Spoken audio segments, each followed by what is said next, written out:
Assalamualaikum warahmatullahi wabarakatuh. Selamat pagi Ananda semuanya. Bagaimana kabar Ananda di pagi hari ini?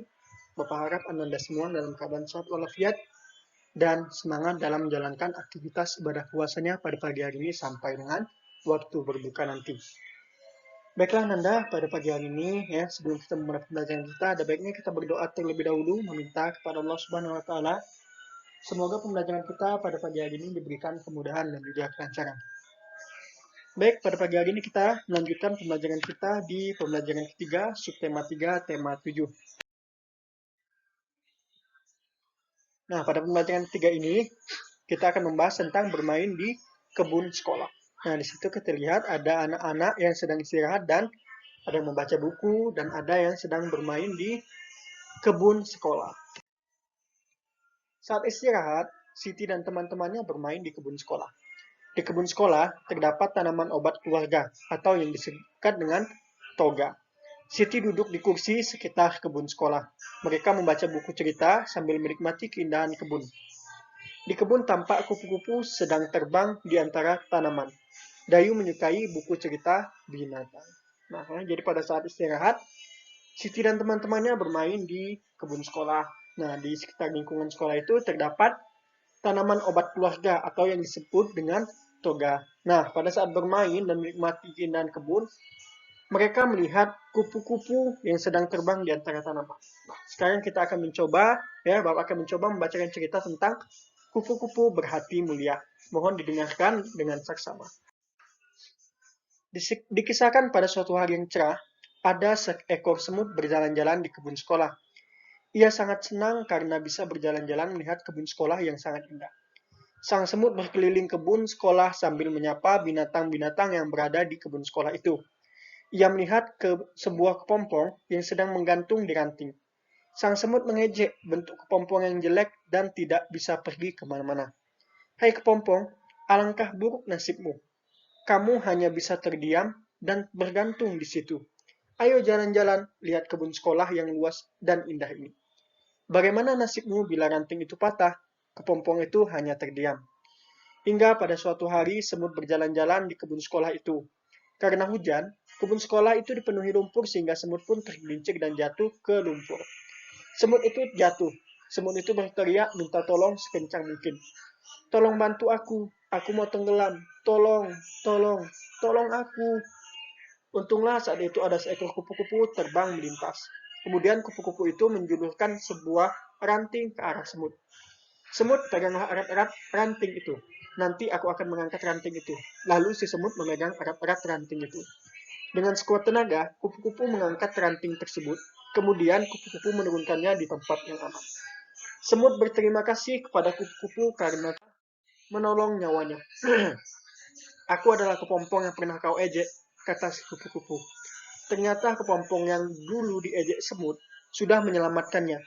Akhirnya sang semut pun berjanji tidak akan menghina semua makhluk ciptaan Tuhan yang ada di kebun sekolah itu.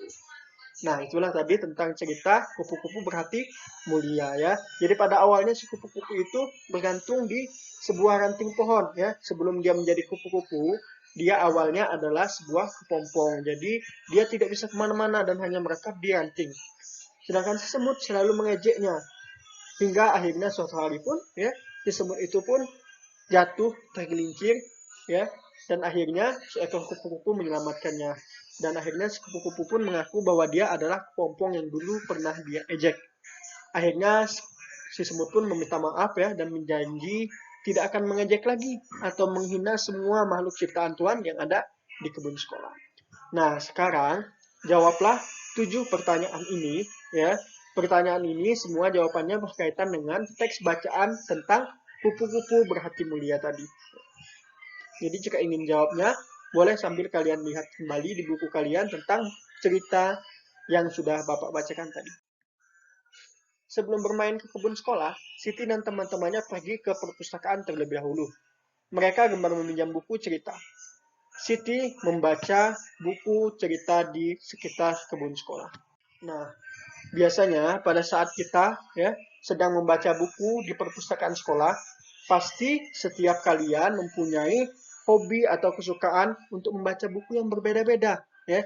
Ada yang membaca buku cerita tentang hewan ya, ada yang membaca buku tentang puisi, pantun, dan lain sebagainya.